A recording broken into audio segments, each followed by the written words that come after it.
Welcome to our guide on how to access and view the owner's operating statement in Docyt. Let's begin. Start by logging into your Docyt account. From the top navigation menu, select Business Reports from the drop-down menu. In the subsequent menu, choose Management Reports.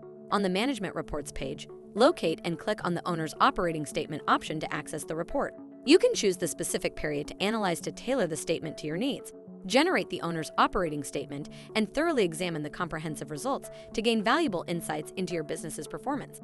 To export your report to Excel or PDF format, go to the top right corner of the report page and find the three dots menu icon. Click on the three dots to reveal the menu options, and from there, select Export as Excel or Export as PDF. A notification will appear, indicating that the report can be downloaded from the Data Export section of Docyt. To download the report, navigate to the Data Export section by clicking the Data Export link in the notification. Click the ellipsis menu on the Data Export page and select the Download option. And there you have it. You have now learned how to view the owner's operating statement in Docyt. Thanks for watching this video. Check out our How to Videos playlist to watch more videos like this.